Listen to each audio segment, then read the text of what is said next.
지난주에 그런 죽을 쓴 영향 때문에 제 마음이 좀 힘들고 그래서 그랬는지 이번 주에는 주님께서 더 명료하게 이렇게 말씀을 주셨어요. 그리고 그때 떠오른 제목이, 그 대지와 함께 떠오른 제목이 바로 이 부흥 성장하는 교회가 되는 비결이었습니다. 그래서 그 제목이 딱 떠올랐을 때 부흥은 뭐고 성장은 무엇인가, 그 개념에 대해서 그 정의를 한번 내려봐야겠다, 그런 그 정의를 내릴 필요가 있다라는 생각이 들었어요. 왜냐하면 여러분, 부흥 성장, 부흥과 성장은 원래는 동의어입니다. 그렇죠? 부흥하면 성장하게 돼 있어요. 부흥이란 무엇이에요? 간단하게 얘기해서 하나님 나라가 여기에 임하는 것입니다. 교회가 사람이 막 무엇을 이끌어내고 그런 것이 아니라 하나님이 그냥 거기 확 임해서 교회를 교회되게 하는, 그것이 부흥이에요. 성경에 원래 나와 있는 그 교회의 모습, 근데 거기에 떨어진, 거기에서 벗어난 교회 모습들이 있는데 그걸 그 시대의 계명으로, 사람의 계명으로 그것을 회복시킬 수 없습니다. 그래서 주님께서 원래 기록된 그 하나님의 말씀, 하나님의 본뜻을 하나님이 계시적으로 막 가르치는 것이에요. 그리고 거기서 각성이 일어나고, 그래서 하나님의 백성들이 이 하나님의 이르고 나가기 위해서 참 하나님의 백성의 모습이 되도록 하나님이 말씀을 각성시키고, 그 백성들이 그것에 대해서 반응하고 애통해하고 그러는 것이죠. 그럴 때마다 교회가, 그런 부흥이 일어날 때마다 교회가 성장했어요. 수적으로도요. 간단하게 얘기하면 부흥은 오늘날의 어떤 표현으로 하자면 교회의 어떤 질적인 성장이다 라고 하면, 그냥 성장은 그냥 양적인 성장이다 라고 우리가 이렇게 간단히 정의를 내려보면 될 것 같습니다. 근데 우리가 이것을 짚고 가야 될 필요성이 무엇이냐면, 성경에서는 아까 말씀드린 대로 이것이 동의어였어요. 그 동시에 일어났습니다. 부흥이 일어나고 성장이 같이 일어났어요. 우리가 사도행전의 기록들을 보면 사도행전은 중간중간마다 서머리 스테이트먼이 계속해서 나와요. 쭉 얘기를 하다가 그 얘기를 싹 한번 간추어서 요약해서 딱 이야기를 하고, 그 얘기는 뭐냐면 교회가 계속해서 성장해 나갔다, 이런 얘기를 하고 있는 것입니다. 그래서 여러 군데 나오는데 그 중에 몇 가지만 읽어드리겠습니다. 그러면 이 부흥과 성장이라는 것이 결국 동의어라는 것, 동시에 일어나는 것이라는 것을 우리가 알 수가 있습니다. 사도행전 2장 41절에 보면 그 말을 받은 사람들은 세례를 받음에 이날에 신도의 수가 3,000이나 더하더라. 주님의 말씀으로 사람들이 회개하고 돌아왔죠. 주일 오순절에 베드로의 그 설교로 인해서요. 그러니까 사람들이 형제들아 우리 어찌할꼬, 그러니까 회개하고 예수 이름으로 세례를 받으라고, 그러면 성령으로 세례 줄 것이라고. 그래서 사람들이 세례를 받았어요. 그러니까 어떻게 됐어요? 신도의 수가 3,000이나 더하더라. 여기서 보면 더하더라, 숫자가 늘어났죠. 더하더라, 더해지더라, 이것이에요. 즉 하나님이 더한 것이에요. 하나님이 부흥을 일으키셨고, 그래서 교회에다가 그 숫자를 더한 것이에요. 그래서 성장이 이루어진 것이에요. 부흥도 하나님이 일으키셨고 성장도 하나님이 일으키신 것이에요. 사도행전 2장 47절에 또 이렇게 나옵니다. 여기서는 좀 더 명시적으로 나와요. 주께서 구원받는 사람을 날마다 더하게 하시니라. 여긴 더 명시적으로 나왔죠. 주님이 더하셨다. 주님이 그 부흥의 주인 되시고, 그래서 그 결과가 숫자를 교회에 더하신 것이에요. 한 군데만 더 읽어드리면 사도행전 6장 7절에 하나님 말씀이 점점 왕성하여 예루살렘에 있는 제자의 수가 더 심히 많아지고, 보는 것처럼 하나님이 일하시는 그 부흥, 그것이 숫자적인 성장이랑 바로 연결이 되었습니다. 그래서 원래 성경의 개념은 부흥과 성장이라는 것이 동의어예요. 동시에 일어나는 것입니다. 왜 제가 이것을 얘기하냐면, 여러분 오늘날에는 부흥이 일어나지 않았는데 성장이 되어버리는 그런 경우가 너무 많아요. 하나님이 막 시작한 것이 아닌데 그냥 사람의 일로, 그 목사님의 열심으로 일어나는 그런 일들이 많이 있어요. 제가 페이스북에 있는 어떤 기사를 그냥 언뜻 지나가면서 읽었는데 어떤 큰 교회 목사님에 대한 그 이야기더라고요. 근데 거기서 그런 얘기를 하는 거예요. 그 목사님은 목회가 아니라 사업을 했었어야 돼. 예. 많은 사업의 수단으로. 예. 교회도 어떤 조직적인 어떤 특성이 있기 때문에 그 사업가의 수단으로 인해서 교회가 커지게 되는. 그래서 한때 목회자들이 모르겠어요. 요즘도 그런지 모르겠어요. 경영서적들 그런 것들을 많이 읽고 마치 뭐 그것을 읽는 것이 아주 세련된 목회자인 것처럼 그렇게 드러나는 듯한 그런 모습이 있었던 것을 제가 전도사 시절에 이 미국에서 목회할 때 잠깐 봤었어요. 그 다음에 한국에 가서 목회할 때는 워낙 하드코어 교회에 있었기 때문에 뭐 그런 모습을 보지 못했고 그 다음에 여기 돌아왔기 때문에 모르겠어요. 요즘은 어떤지. 제가 다른 목사님 설교도 많이 듣지 않고 그러기 때문에. 그런데 그런 하나님의 손, 그 외적인 요소로 인해서 그냥 교회가 커진 일들이 많이 있습니다. 그리고 또 여러분 반대쪽에 또 현상도 있어요. 자기는 나름대로 부흥이 일어난다라고 생각해요. 그런데 성장은 일어나지 않고 있어요. 나름대로 하나님이 자기의 교회에 역사한다고 그렇게 이야기를 합니다. 뭐 간단하게 얘기하면 특별히 은사주의 교회들의 그런 일들이 많이 있는 것 같아요. 자기네 교회 뭐 성령 임하고 예언하고 방언하고 입신하고 막 쓰러지고 막 깔깔거리고 금리 기적 일어나고 뭐 이런 모든 것들이 뭐 잘못된 거 아니에요. 성경에 나와 있고 그 부합하는 그런 일들입니다. 그런데 그것만 있어요. 그러면서 자기네들이 진짜 성경적인 교회인 것처럼 막 얘기를 합니다. 근데 제가 딱 보면 그러면서 자기네들이 부흥하지 않으면 사람들이 우리 교회를 몰라봐서 그렇다고 막 그러면서 그들만의 리그가 되어 버려요. 근데 제가 봤을 때는 부흥이 안 되는 이유가 있어요. 진리의 말씀이 너무 부족해요. 진리의 말씀의 그 결여가 너무 눈에 확연히 띄는데 본인들은 그걸 모르고 있어요. 그래서 여러분 간단하게 얘기해서 부흥 없이 성장만 있는 그런 기이한 현상도 일어나고 있고 부흥은 있다고 얘기하는데 성장은 일어나지 않는 그런 기이한 현상이 또한 일어나기도 하고 있어요. 그런데 우리가 성경 말씀을 통해서 살펴본 것처럼 부흥과 성장은 같이 일어나는 것입니다. 부흥, 성장하는 교회가 되는 비결. 주님이 그런 제목을 저에게 떠올리게 하신 것도 그런 이유가 있다라고 생각됩니다. 우리 교회는 여러분 부흥하게 될 것입니다. 믿습니까? 우리 교회는 또한 성장하게 될 것입니다. 이것이 성경에 나와 있는 원리이고 우리 교회를 향한 주님의 뜻이에요. 그리고 우리는 그대로 말씀을 선포하고 목회를 해나가고 있습니다. 하지만 또한 한편으로 혹시 우리도 이 둘 중에 이 두 극단 중에 한쪽으로 어떤 요소가 부족해서 이 한쪽으로 몰려있는 것은 아닌지 우리가 오늘 이 말씀을 통해서 살펴보면 좋을 것 같아요. 세 가지 비결이라고 말씀을 드렸는데 아마 오늘은 첫 번째만 나눌 수 있을 것 같아요. 첫 번째는 우리가 좀 더 익숙한 내용이고 두 번째, 세 번째는 이거는 좀 더 재밌습니다. 재밌는데 그래서 두 번째까지 좀 나누고 싶은데 제가 볼 때는 조금 힘들 것 같기도 하고 그래서 오늘은 좀 첫 번째까지만 나눌 수 있게 될 것 같아요. 그래서 이 말씀을 통해서 우리가 부흥과 성장이 동시에 이룰 수 있는 그런 토대가 잡히게 되는 그런 말씀이 되게 될 것입니다. 그래서 오늘 이 부흥과 성장을 이루는 그 부흥 성장하는 교회가 되는 비결 그 첫 번째를 한번 나누겠습니다. 한번 따라하세요. 하나님 나라에 들어가는 것이 어렵다는 것을 알아야 합니다.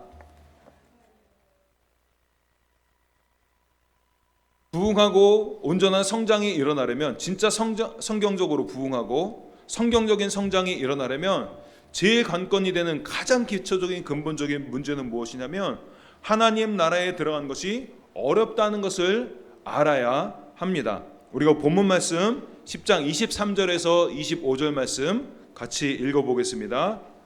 함께 읽겠습니다. 시작.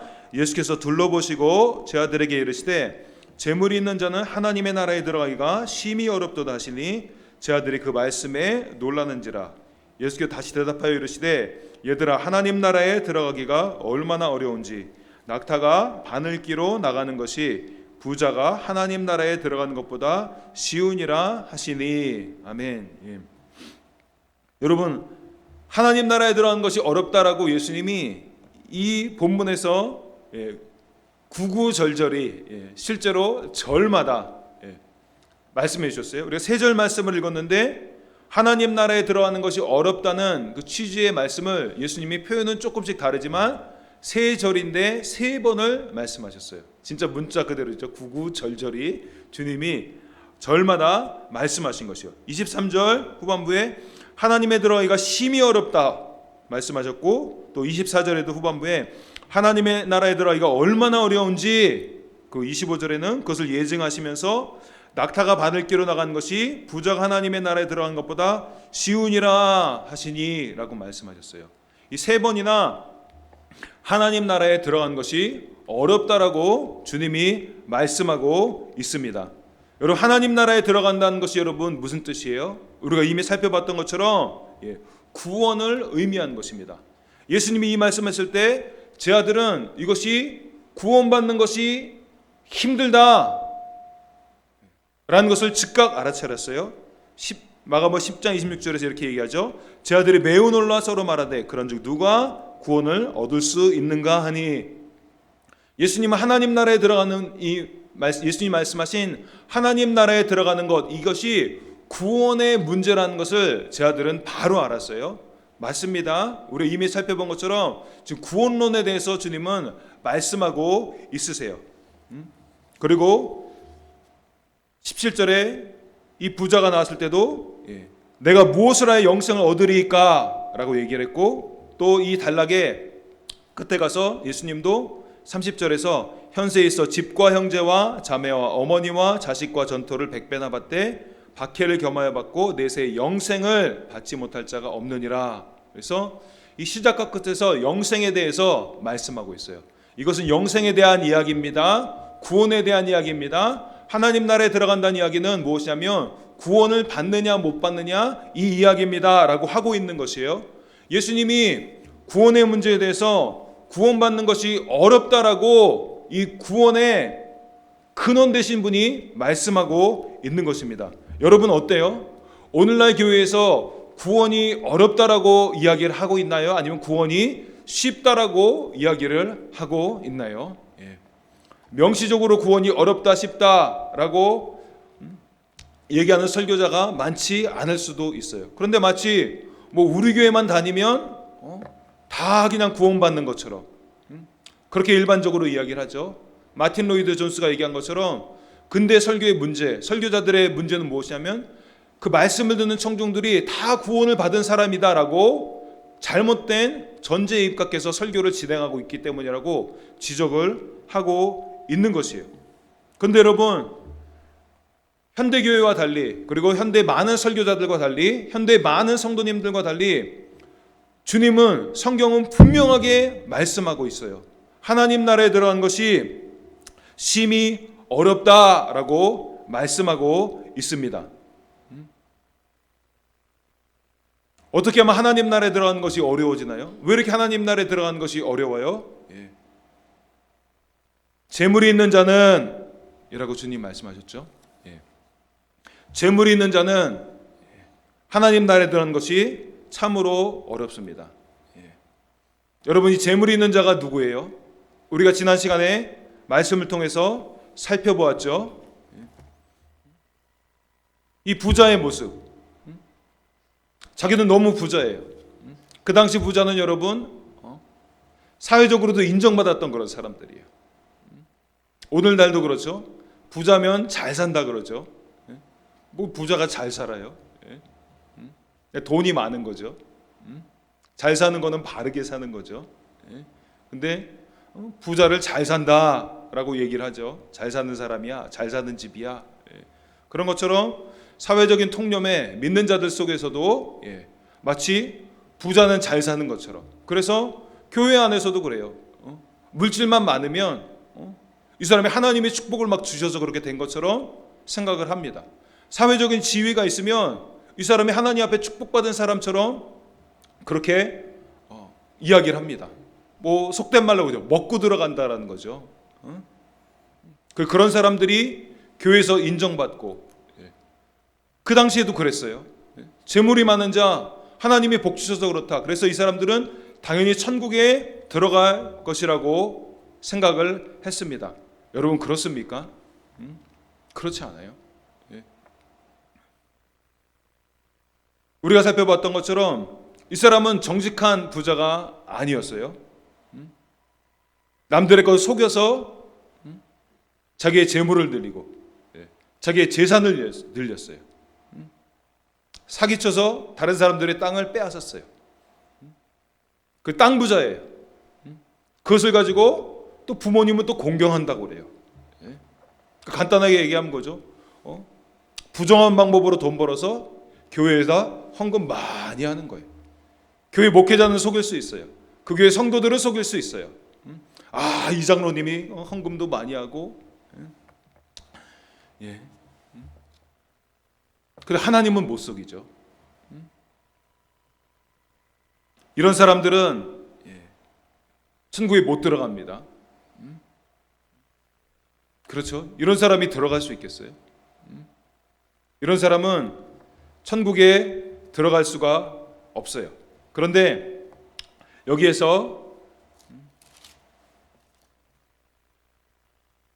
23절에서 예수님이 이렇게 둘러보시고 제 아들에게 이르시되 재물이 있는 자는 하나님 나라에 들어가기가 심히 어렵도다 라고 말씀했어요.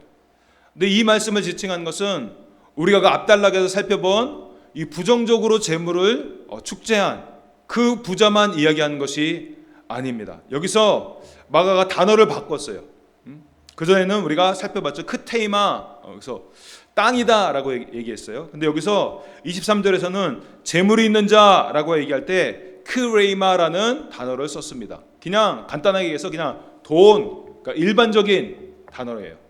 토지라는 그런 단어에서 일반적인 그냥 돈, 그러니까 일반적인 단어, 좀 포괄적인 의미의 단어로 바꿔 썼습니다. 아마도 신원윤 교수님이 이렇게 얘기했어요. 토지 대신 재물이라는 말을 쓴 이유는 무엇인가? 그것은 일반화를 위한 것으로 볼 수 있다. 부당한 방법으로 얻은 재물만이 아니라 정당한 방법으로 얻은 재물도 하나님 나라에 들어가는데 큰 방해물로 작용함을 지적하기 위한 것이다. 이 해석이 맞을 것입니다. 토지의 문제뿐만 아니라 부정적으로 취한 것뿐만 아니라 돈이 많은 사람, 그 돈을 의지하면서 살아가는 사람, 돈 때문에 하나님 말씀에 순종하지 못해요. 돈을 섬기는 자입니다. 그가 부정한 방법으로 돈을 벌지 않았을 수 있어요. 나는 정당한 방법으로 벌었는데, 그런데 돈을 쫓아가요. 돈이 없으면 돈 하면서 염려합니다. 여러분, 이런 삶을 살고 있는 사람, 재물을 섬기는 자입니다. 이런 사람은 하나님 나라에 들어갈 수가 없습니다. 그런데 주님이 거기서 그렇게만 얘기한 것이 아니에요. 마가복음 10장이죠. 26절 27절에서 이렇게 얘기합니다. 우리 같이 또 읽어보겠습니다. 마가복음 10장 26절 27절 이어지는 말씀이에요. 참 힘들다, 끝장이다 라고 예수님이 얘기하고 끝난 게 아니에요. 26절 27절 읽겠습니다. 시작. 제 아들이 매우 놀라 서로 말하되 그런즉 누가 구원을 얻을 수 있는가 하니 제 아들이 그들을 보시며 예수께서 그들을 보시며 이르시되 사람으로는 할 수 없으되 하나님으로는 그렇지 아니하니 하나님으로서는 다 하실 수 있느니라. 제 아들이 깜짝 놀랐죠. 그런데 누가 구원을 얻을 수 있습니까? 물어봤는데 어떻다는 거예요? 그런 부정으로 재물을 축제한 자, 그리고 부정적이는 않지만 재물에 의지하면서 재물을 추구하면서 살아가는 사람, 세상적인 목표만 가지고 살아가는 사람, 이 사람들은 그냥 구원에서 그냥 영원히 탈락하는 것인가? 주님이 뭐라 그러세요? 어렵다 그랬어요. 불가능하다라고 얘기하지 않았습니다. 어렵다라고 얘기했어요. 어렵지 불가능하지는 않다. 그리고 27절에 나온 것처럼 사람으로는 할 수 없으되 인간적인 방법으로는 이런 사람은 바꿀 수 없어요. 이 사람이 여러분 사회에서 그렇게 인정받고 교회에서 인정받고 그 사람의 방법으로 여러분 해결할 수 없어요. 교회에서 인정받는다고 여러분 하나님 나라에서도 인정받는 것이 아니라는 것입니다. 슬픈 것이지만 사실이에요. 인정할 수밖에 없어요. 그렇기 때문에 우리가 이 말씀을 살펴본 이유도 바로 그것입니다.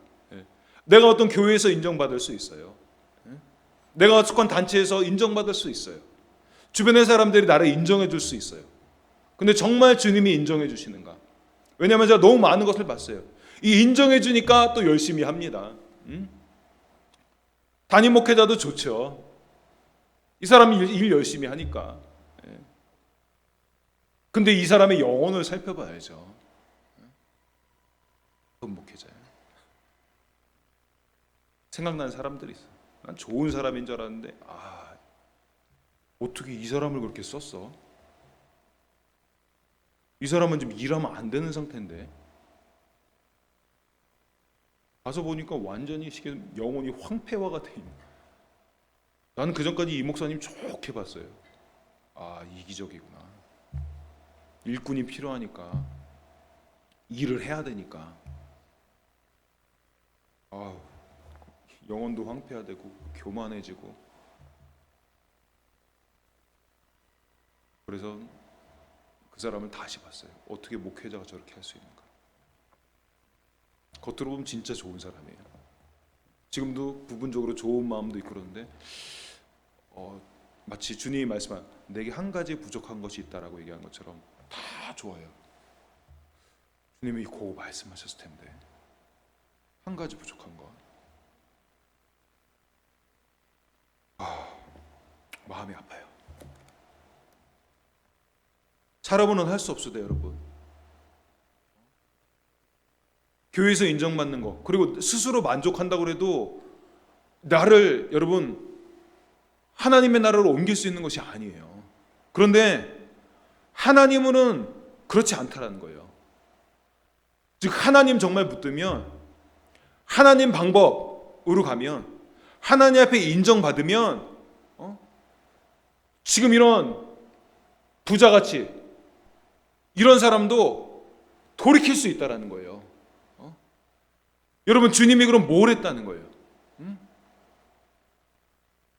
우리가 앞달락의 이야기가 여러분 씨 뿌리는 비유와 관련이 있다라고 그랬어요. 그럼 여러분 이 부자가 길가밭, 돌밭, 가시밭 어느 사람인 것 같아요? 가시밭이죠. 일단 재물의 염려 그리고 또한 부모를 공경했어요. 그 돈 가지고. 왜요? 우리가 살펴봤죠. 안 그러면 사람들이 미쳤다 그러니까. 박해받을까 봐, 사람들한테 따돌림 받을까 봐 그건 또 해야 되니까. 돌밭의 요소도 이 사람에게 있는 거예요. 근데 주님이 어때요? 우리가 말씀을 살펴봤죠. 돌밭이라고 주님이 씨 안 뿌리나요? 가시밭이라고 주님이 씨 안 뿌리나요? 한 가지 부족한 것이 있는데 이 사람 이대로 살면 지옥에 가는데 주님이 그럼 그 사람 외면하나요? 우리가 살펴봤잖아요. 이 모든 것을 보시고도 주님이 그를 사랑하시고, 주님은 여전히 사랑하세요. 그러니까 어때요?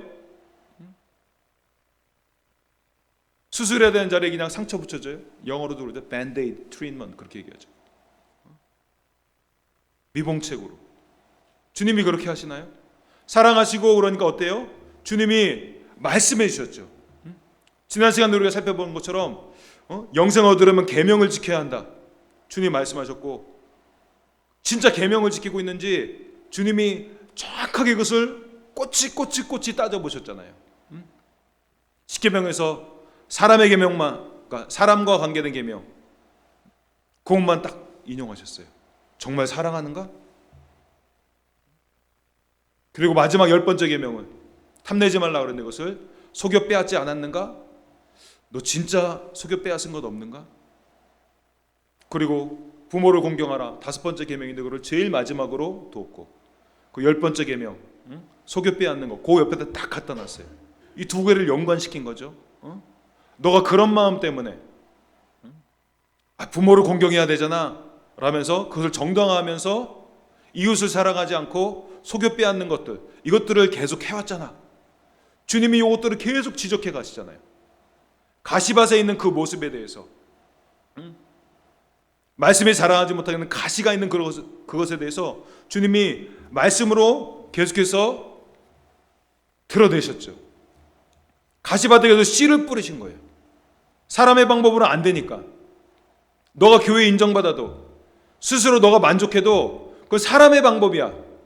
그것은 할 수 없어. 사람으로 구원을 얻게 할 수가 없어. 하나님으로만 할 수 있어. 하나님이 주시는 말씀, 진리의 말씀, 아파도 이것을 살펴보고 이것을 통해서 거기에 맞춰서 하나님의 나라를 받들어야 돼. 어린아이처럼 받들어야 돼. 좋은 땅의 말씀을 받아들이는 것처럼 받들어야 돼. 너를 아프게 하는 말씀에 그것을 환영해야 돼. 너를 위해서 하는 말씀이야. 너를 사랑하니까 말하는 것이, 예수께서 그를 사랑하사, 주님이 그렇게 하셨던 이유가 있잖아요. 사랑하기 때문에 말씀하시는 거잖아요. 그리고 진리만이 이 비진리를 몰아낼 수 있기 때문에 그렇다. 또 제가 말씀드렸어요. 즉 가시 이게 있어요. 그거는 그 부분을 다뤄줘야 돼요. 이 가시 때문에 못 자라게 하기 때문에 주님이 사랑하면 가시 요거를 얘기를 할 수밖에 없어요. 주님이 사랑하면 이 부분을 얘기할 수밖에 없는 거예요. 주님이 또 막 이렇게까지 말씀하신 이유가 뭐예요? 진리만이 진정한 하나님의 사람을 길러내기 때문이에요. 그리고 와서 나를 따르라. 이 진리로 드러내주고 진리로 변화시켰을 때, 그리고 나를 따르라. 그때 주님을 진짜 따를 수 있어요. 그리고 그때 진짜 이 사람의 부르심 가운데로 진짜 들어갈 수 있는 것이에요. 그래서 주님은 아파도 사람의 방법이 아니라 하나님의 방법으로 진리로 다루시는 것이에요. 사랑하기 때문에, 진리만이 이 비진리의 요소들을 몰아낼 수 있기 때문에, 그리고 진리만이 진정한 하나님의 사람을 길러낼 수 있기 때문에, 오늘 우리의 말씀과 연관시키면 그냥 성장만 하는 이런 부자 많아요. 부정축제한 부자들 많아요. 그럼 헌금도 많이 있겠죠. 사람에게 인정받아야 되니까, 담임 목사님에게 인정받아야 되니까, 성도님들 앞에 내 얼굴 내세우고 싶으니까 헌금 많이 하겠죠. 내색하겠죠. 교회 인정받겠죠. 이런 거 갖고 안 된다는 거예요. 그러면 성장만 하는 거예요. 그 교회 돈 많으니까 시도도 잘 됐을 거고, 그러니까 주변에 소문날 거고, 그러니까 그거를 필요로 하는 그런 또 이기적인 신자들이 많이 모이게 될 것이고, 피상적인 신앙생활 하는 사람들이 많이 모이게 될 것이고, 부흥과는 무관한 성장만, 근육은 없는 비만한 덩치만 큰 그런 교회가 이루어지게 될 수 있다라는 것이죠. 사람으로서는 할 수 없어요. 그런데 하나님으로서는 할 수 있다라는 것입니다. 여러분, 진리를 따르는 사람들의 특징이 있습니다. 그럼 나는 진짜 이 진리의 말씀을 따르고 있는가? 진리를 따르는 사람들의 특징이 있어요. 이 진리를 따르는 사람, 우리 본문에 얘기하면 하나님 나라에 들어가는 사람. 하나님 나라가 여러분 무엇이라고 그랬어요? 바실레이아, 바실레오, 다스린다, 왕이다 이것이요. 영어로도 명확하게 드러나죠. Kingdom of God, Kingdom. 하나님 나라에 들어가요. 이 사람들은 어떤 특징을 갖고 있어요? 예수님은, 하나님은 king, 왕으로 모시는 거예요. 주님의 다스림이 있어요. 주님이 나를 진짜로 다스립니다. 내 안에 돌과 요소, 가시의 요소, 길가밭의 요소, 그거를 얘기하시고 다스려요. 그리고 이 사람들은 그 다스림에 순종을 합니다. 그러면 모호한 얘기 같죠? 이렇게만 얘기하면 사람들이 부자가 그랬던 거죠. 나 이 모든 거 다 지켰습니다 라고 얘기를 합니다. 이걸 더 구체적으로 얘기하면 하나님의 뜻을 알고 있는가? 지금 내가 오늘 살아 하나님의 뜻을 알고 있는가? 본문의 말씀을 통해서 조금 더 설명드리면 지금 내가 지켜야 할 계명이 무엇인지 알고 있는가? 주님이 나에게 내가 정말 천국 들어가는 사람으로 만들기 위해서, 나를 하나님 나라에 들어가는 사람으로 만들기 위해서 주님이 지금 지배할 거잖아요. 나의 길가에 여서, 돌밭에 여서, 가시밭에 여서. 여러분 하나도 없어요? 누구에게나 있죠. 그 부족한 모습. 그것이 길가이든지 돌밭이든지 아니면 가시밭이든지 그것을 주님이 다스려요. 그러면 그것을 진짜 따르고 하나님 나라에 들어간 사람들은 거기에 순종합니다. 그래서 하나님의 뜻을 알고 있어요. 내가 지금 지켜야 될 계명이 무엇인지 구체적으로 그들의 마음 가운데 떠오릅니다. 21절에 주님이 부자에게 말씀하셨죠. 예수께서 그를 보시고 사랑하사 이르시되 내게 아직도 한 가지 부족한 것이 있으니 가서 내게 있는 것을 다 팔아 가난한 자들에게 주라. 주님이 말씀을 계속 떨어뜨린 거예요. 사람으로는 할 수 없으되 하나님으로 할 수 있느니라 주님이 하신 거예요. 이를 바꿀 수 있어요. 이의 밭을 기경할 수 있어요. 그래서 진리의 말씀을 떨어뜨린 것이에요. 구체적으로 말씀하시죠. 너가 어떤 계명을 지켜야 되는가를 말씀하시죠. 구체적으로 무엇을 해야 됩니까? 내게 있는 거 얼마나 해야 됩니까? 다 누구에게 해야 됩니까? 가난한 자들에게. 하나님의 나라가 임하면 모호한 신앙생활 하지 않아요. 구체적이게 돼요. 주님이 그에게 말씀해 줍니다. 내가 지켜야 될 계명이 무엇인지 그의 마음 가운데 떠오르게 돼요. 무엇을 해야 되지? 내게 있는 거 다 팔아야 된다. 팔아야 된다. 얼마나 팔아야 돼요? 다 팔아야 된다. 누구에게 줘야 돼요? 가난한 사람들에게 줘야 된다. 주님이 구체적으로 말씀하십니다. 그리고 여러분, 나 그런 거 없는데요? 그래요? 그러면 큰일 났어요. 순종하면 순종할수록 무엇을 왜 어떻게 해야 되는지가 점점 알게 돼요. 반대로도 여러분 말씀이 맞죠? 이 부자가 여러분 예수님이 말씀해 줬는데 말씀이신 예수님이 구체적으로 콕콕콕 집어서 말씀해 줬는데도 나 어렸을 때 그거 다 지켰는데요? 얼버무리고 그냥 넘어가려고 하고. 왜 그랬어요? 그전에도 주님이 말씀하셨는데 계속해서 구렁이 담 넘어갔듯이 쓱 넘어가고, 말씀하셨는데 쓱 비켜가고, 이런 일들이 계속 있었기 때문에 지금 말씀이신 예수님과 맞닥뜨려진 이 상황에서도 예수님 앞에 대면했는데도 어렸을 때부터 저거 다 지켰는데요, 저 모태신앙인데요, 주일학교 출신인데요, 저 11조 했는데요, 봉사했는데요, 저 장로인데요, 권사인데요, 목사인데요, 선교사인데요, 뜨끔하면서 그때 툭 튀어나오는 대답이 그 진짜 나 목사인데요. 근데 자기가 알아요. 자기 영혼은 떨고 있어요. 나 떨고 있니? 떨고 있어요. 자기는 알아요. 뭔가 불안해요. 이 불안감을 막 메꾸려고 열심히 하기도 하고, 목사들은 그래도 난 설교 잘하지 않냐, 설교 열심히 했지 않냐. 마태복음 7장에 나오죠. 내가 너를 알지 못한다. 그러니까 주여 우리가 주의 이름으로 귀신을 내어 쫓고. 바로 그거예요. 주님이 딱 말씀을 뜨끔하는데 마지막 날에 그날이 일어날 건데, 그것에 우리가 봉착하지 않기 위해서 주님은 이 땅에 살아갈 때 사람이 할 수 없는 방법, 교회는 그냥 미봉책이나 제시하고 그냥 따뜻한 얘기나 해주고 위로해야 된다고 얘기하고 행복하게 만들어줘야 된다고, 부정적인 얘기하면 안 된다라고 막 그렇게 얘기하는데, 사람의 방법이란 기본적인 안정감, 순간적인 안정감 줄 수 있지만 궁극적으로 이 사람을, 영혼을 하나님 앞에, 하나님 나라에 들어갈 수 있도록 이 사람 바꿀 수 있는 일 절대 사람의 방법으로 일어날 수 없다라는 것이에요. 그러니까 주님이 말씀하시는 거예요. 그때 뜨끔합니다. 여러분 이런 경험이 있어야 돼요. 그때 여러분 속에서 뭐가 나오는가?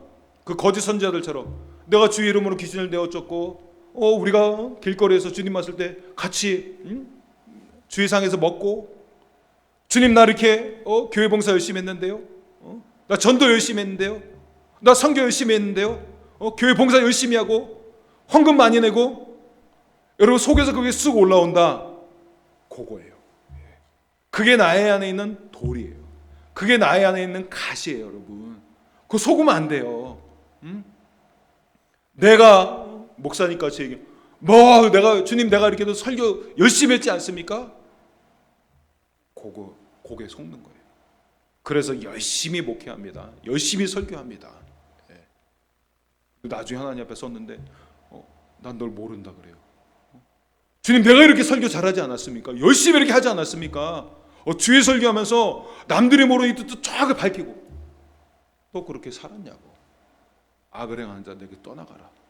그 말씀이 내가 설교한 말씀이 성도들은 바꿨을지 몰라도 나는 바꾸지 못했는데 주님이 아는데 이런 거 예속한 상황이 일어나면 안 되는 거예요. 부자에게 그것이 일어났기 때문에 평소에 그렇기 때문에 주님이 간단하게 해서 마지막 기회예요. 이 사람에게 돌이킬 수 있는 마지막 기회인데 이 사람 놓친 거예요. 불순종하면 불순종할수록 구렁이처럼 또 약삭빠르게 슥슥 피해가고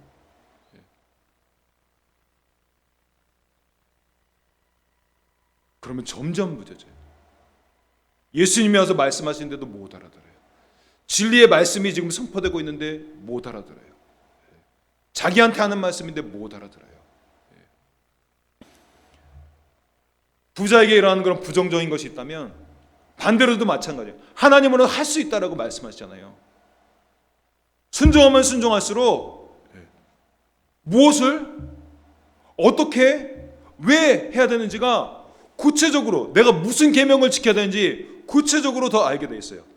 우리 씨 뿌리는 비유의 토대를 두고 있다라고 이야기했죠. 본문의 말씀이 씨 뿌리는 비유, 또 그 비유 나오는 4장의 말씀 보면 이렇게 나와요. 우리 여러분들이 잘 알고 있는 말씀이에요.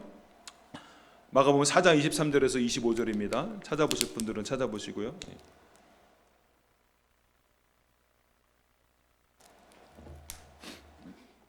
자, 읽어드리겠습니다. 마가복음 4장 23절에서 25절에 순종하면 순종할수록 점점 더 구체적으로 알 수 있다 라는 것이 증거해주는 말씀이 나와 있어요. 마가복음 4장 23절에 25절에 이렇게 나옵니다. 들을 귀는 자는 들으라. 또 이르시되 너희가 무엇을 듣는가 스스로 삼가라. 너희 헤아리는 그 헤아림으로 너희가 헤아림을 받을 것이며 더 받으리니. 중요합니다. 마지막 구절. 있는 자는 받을 것이요 없는 자는 그 있는 것까지도 빼앗기리라. 있는 자는 또 받아요. 자기가 어떻게 듣는지 잘 헤아려서 깨닫기 위해서 집중하고 그런 사람들은 점점 더 받아요. 근데 거기 관심도 없고 주님이 내 길가반 얘기하는데 내 돌반 얘기하는데 내 가시반 얘기하는데 계속 쓱 피해가고 그러면 점점 빼앗깁니다. 즉 빈익빈 부익부죠. 영적인 빈익빈 부익부가 일어난다라는 것이요. 부자는 부자인 것 같았지만 영적으로는 빈익빈 점점 가난해졌어요. 근데 반대로도 마찬가지라는 거예요. 영적으로도 이 세상에서는 가난할 수도 있어요. 그런데 영적으로 점점 부자가 되는 사람이 있어요. 주님이 말씀하실 때마다 나에게는 길가밭, 돌밭, 가시밭 이것을 아파도 환영하고 받아들이고 그래서 열매가 맺어질 때까지 계속 말씀으로 돌아보고 싸우고 그때 어느 날 열매가 맺어져 있는 자신을 보게 되는 거예요. 길가의 기질이 사라졌어요. 돌밭의 기질이 사라졌어요. 가시밭의 기질이 사라졌어요.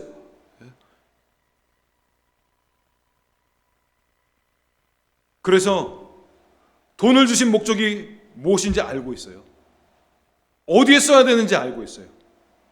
돈과 관련된 주님의 뜻이 무엇인지 알 수 있어요. 순종을 하면 할수록 더욱더 구체적으로 주님이 알려주시고 이끌어줘요. 그 영적으로 점점 이 사람이 부자가 돼요. 간단하게 하나님 나라의 비밀이라고 했어요. 하나님 나라의 비밀을 점점 깨달아가요. 와, 이거구나. 이게 진짜 하나님 나라에 들어가는 것이구나. 그 다른 사람들은 혼자, 예전에 어떤 목사님이 이러더라고요. 부자에 대해서 한 명이 100인분 혼자 다 먹는 거, 그걸 부자라고 그런다고. 근데 바른 부자는 한 명이 100명을 먹이는 부자라고. 그 바뀌는 거예요. 옛날에는 100인분을 그냥 혼자 먹었어요, 다. 근데 이제는 자기 딱 먹을 만큼 먹고 100명을 먹이는 사람으로 바뀌는 거예요.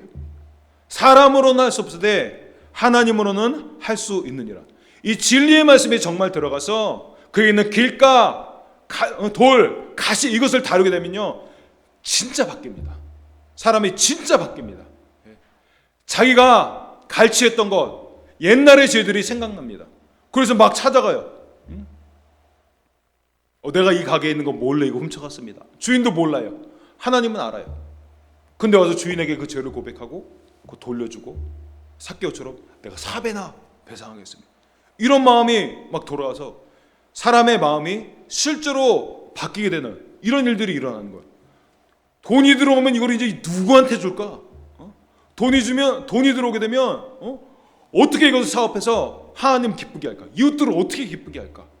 그러니까 주님이 그에게 사업의 전략들을 막 내려주시는 거예요. 돈이 흘러가는 걸 막 보여주시는 거예요.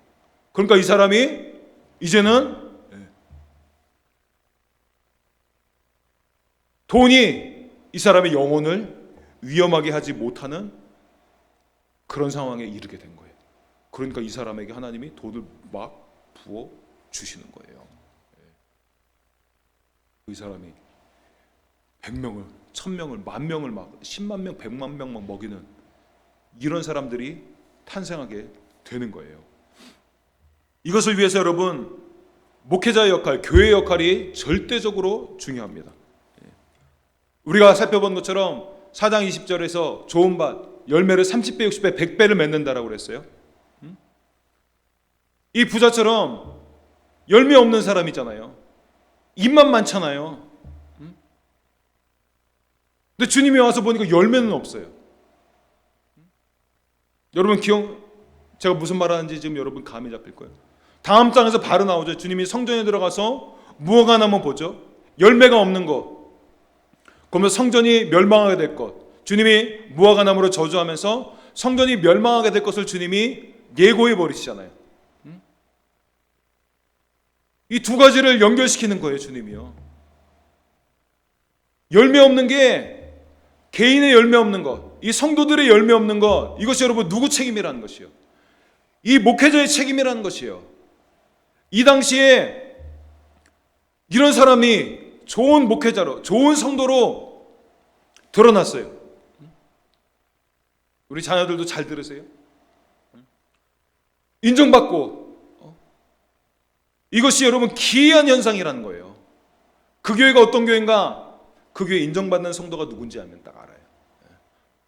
봉사 잘하는 성도가 인정받는다. 이거 일하는 교회구나. 성역 공부 말씀을 잘하는 사람. 이거 뭐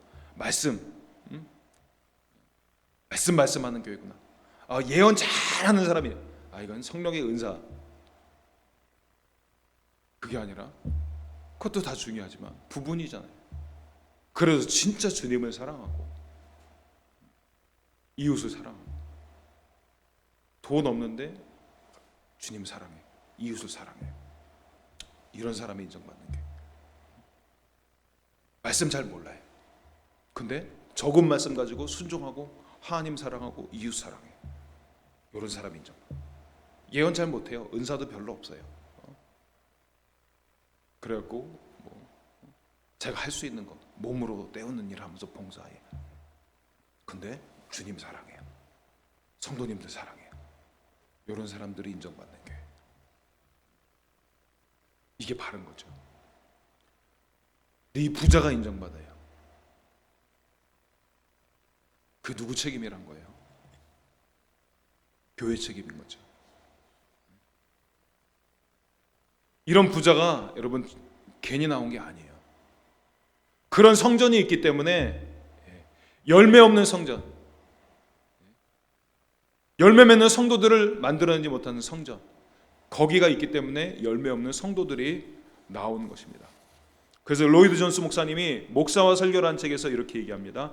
교회의 제1차적인 목적은 사람을 하나님과 바른 관계로 이끌어주고 하나님과 화해하도록 하는 것입니다. 사람 하나님과 바른 관계로 이끌어주는 것, 하나님과 화해하도록 이 일이 일어나야 된다는 것이에요. 근데 간단하게 요약하겠습니다. 그런데 이 일이 안 일어나고 그냥 임시방편으로 증상만 완화하는 것, 임시적으로 평안하게 하는 것, 이런 일을 한다는 거예요. 그래서 근본적인 고통을 걷어내지 못한다는 거예요. 또 읽어드리겠습니다. 물론 병의 증세를 완화시키는 것이 나쁜 것은 아닙니다. 그러나 나타난 증상들을 완화시킴으로써 진정한 그러니까 병의 원인은 덮어둘 수 있다는 면에서 그것은 해가 될 수 있는 것입니다. 그래도 주님 사랑해, 주님 사랑이셔. 그러니까 죄로 뜨끔했다가도 덮고 돌아가서 그대로 살아가는 거예요. 그래 로이 존스 목사님이 의사였어요. 탁월한 의사였어요, 이분이요. 그래서 의학적인 신뢰를 하나 듣는데요. 침대에 누워서 복통으로 괴로워 몸부림치고 있는 사람을 생각해 봅시다. 그를 진단하는 의사가 아주 착하고 동정심이 많은 사람일지도 모릅니다. 착한 목사, 사랑 많은 목사. 그 사람은 사람들이 고통당하고 아파하는 것을 보길 원치 않습니다. 그래서 그는 자신이 할 일은 오직 이 사람을 아픔에서 건져내는 것이라고 생각합니다. 그는 그렇게 할 수 있습니다. 모르핀 주사나 즉시 아픔을 멈추게 할 수 있는 다른 의약품을 쓸 수 있습니다. 좋습니다. 그렇게 하는 것이 뭐가 나쁩니까? 그것은 친절한 행위이고 그 환자는 좀 더 편안해지는 것입니다. 더 이상 아프지 않잖아요 라고 반문할지도 모릅니다. 그러나 이런 행위는 이 의사 편에서는 거의 범죄 행위입니다. 증세의 원인을 발견하지 않고 단순히 증세만을 멈추게 하는 것은 그 환자에게 해를 끼치는 것이므로 이것은 범죄 행위입니다. 그렇죠? 범죄 행위죠. 진짜 증상이 드러나고 있는데 그러면 그 근본 원인을 찾아서 해결해서 수술이면 수술, 칼을 대야 되면 칼을 대는 것을 해서라도 근본 원인을 치료를 해야 되는 거예요. 근데 그렇지 않고 증상만 완화시켜버리고 이것이 범죄 행위인 거예요. 사람이 이러한 임시적 위안에 만족할 때 그는 곧장 자기가 건강하다고 단정해버리므로 결국에는 참상으로 끝을 맺는 경우가 허다합니다. 오늘날 일어나고 있는 참상의 모습은 아편 중독과 같은 것입니다. 각성제나 수면제, 진통제나 흥분제 등을 복용하지 않고는 견디어낼 수 없는 사람들이 많이 있습니다. 교회 임무는 근본적인 문제점들을 도출해내어 근본적인 방식으로 그것들을 해결하는 것입니다. 오직 교회만이 유일하게 이 문제를 해결할 수 있습니다. 그렇죠. 주님이 성전을 심판한 이유가 뭐예요? 거기가 유일한 소망인 건데 로이드 존스 목사님 얘기한 범죄 행위, 임시적인 위안. 그러니까 그는 곧장 자기가 건강하다고 단정해 버리고, 그러니까 성도님들이 자기가 문제가 있는지를 모르는 거예요. 인식을 못하는 거예요. 자기 괜찮다라고 생각하는 거예요. 자기는 부자니까 천국에 간다라고 생각을 하고 있는 것이에요. 그 결국에는 참상으로 끝을 맺는 경우가 허다합니다. 이래서 주님이 성전을 심판하시는 거예요.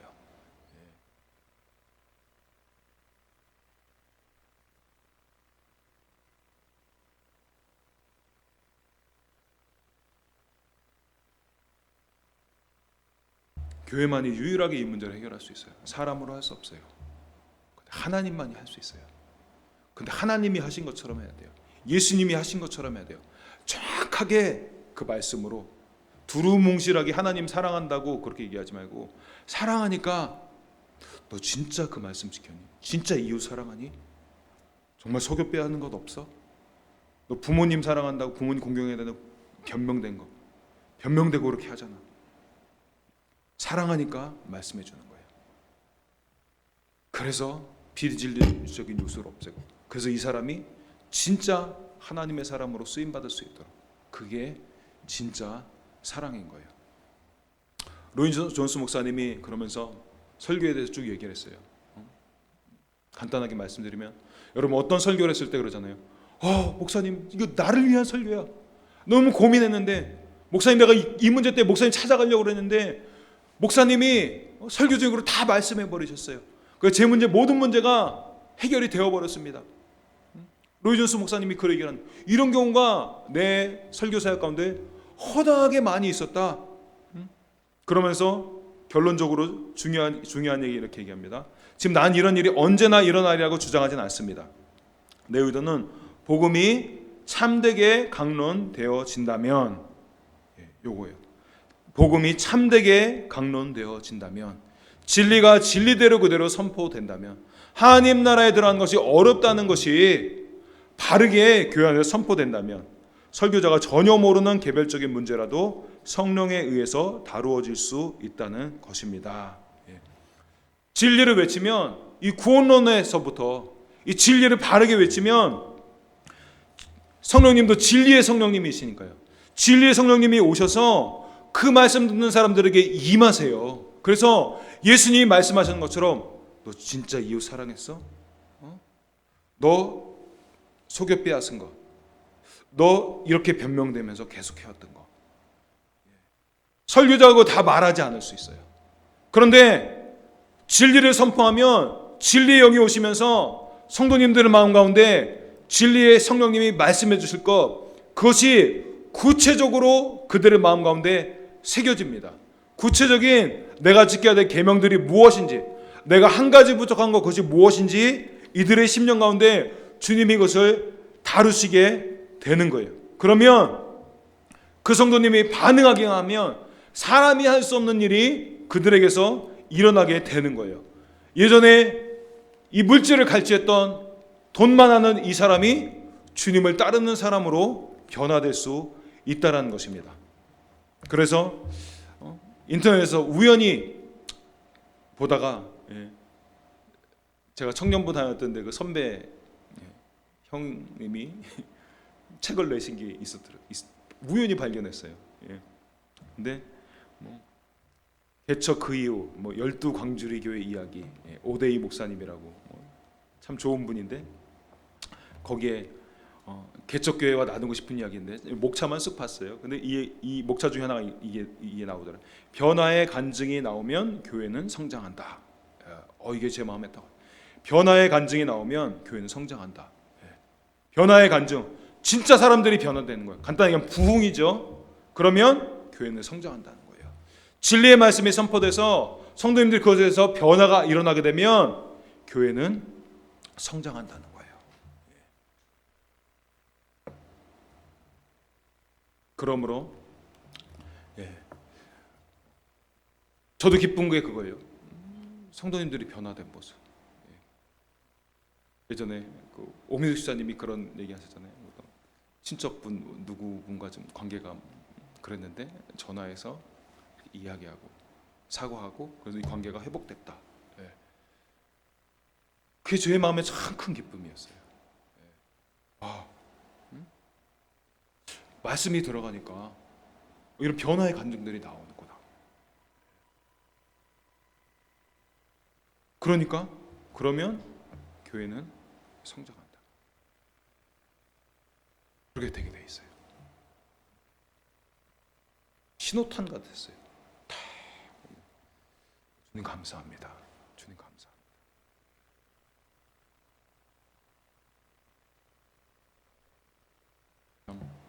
어떤 구체적인 성도님을 이렇게 얘기해서 하는 게 참 조심스럽기도 해요. 여러분, 듣는 사람은 기분이 좋을 수 있는데 고명되지 않은 사람은 나는, 여러분들도 다 좋은 열매들이 있어요.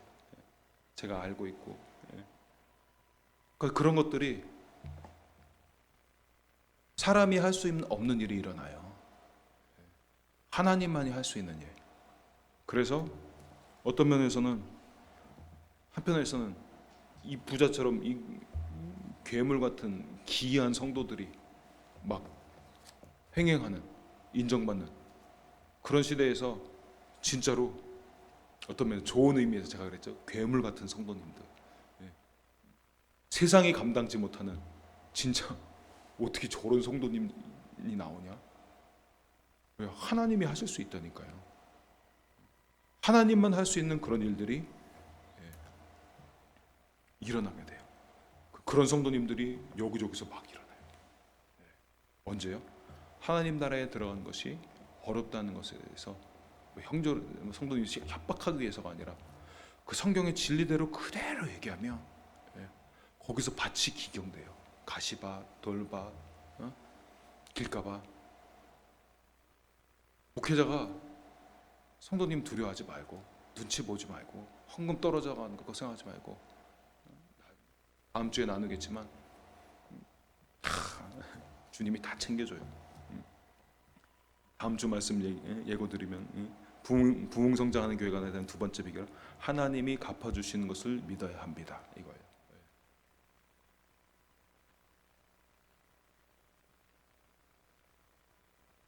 두려워하지 말고 성도님들이 떨어져 나갈까봐, 헌금 줄어들까봐 두려워하지 말고 주님이 주신 말씀 그대로 선포하면 주님이 할 수 있는 일이 일어납니다. 그 교회에서.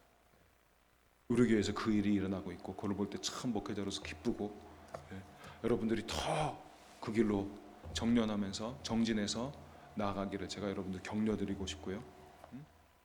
그래서 우리 교회가 그렇게 될 것이에요. 부흥만 일어나는 것이 아니라 성장만 일어나는 것이 아니라 부흥 성장하는 교회가 되게 될 것입니다.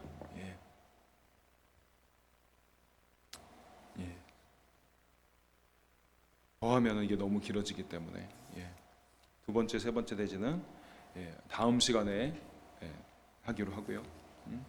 여러분 이 시간에 우리 같이 말씀을 들은 말씀 기억하면서 기도했으면 좋겠습니다. 저도 참 감사하게 참 제가 말씀드렸죠. 저희 이런 설교에 부족한 점이 보이는데 이거 어떻게 해야 될지가 탁탁 보여요. 더 구체적으로 무슨 책을 읽어야 될지가 탁탁 보여요. 그럼 참 감사했어요. 지켜야 될 계명 구체적으로 안다 그랬던 것처럼 내가 나의 부르심을 따라가고 성취하는 데 있어서 제가 얄팍한 사람의 방법 쓰려고 하지 않고, 그러니까 하나님이 진짜 정로대로 갈 수 있도록 가르쳐주고 있다, 그런 느낌이에요. 요책 요거 읽고 그 다음 읽고 요책 너무 감사해요. 저를 위해서도 여러분 계속 기도해 주세요. 정로 갈 수 있도록. 그래서 하나님의 이런 구체적인 인도들을 받고 진짜 하나님의 진리의 말씀을 바르게 전해서 정말 다 우리 성도님들 하나님 나라에 들어갈 수 있는 사람들로 변화시킬 수 있는 그런 말씀을 전하는 그런 하나님의 통로가 될 수 있도록 여러분 저를 위해서 기도해 주시기 바랍니다. 그것 또한 여러분 자기 자신을 위해서 기도할 때에도 하나님 나도 정말 그렇게 되고 싶습니다. 혹시 내가 부자처럼 착각하고 있는 것은 아닌지, 내 안에 가시밭, 돌밭, 길가밭 이런 요소들이 나에게도 분명히 있는데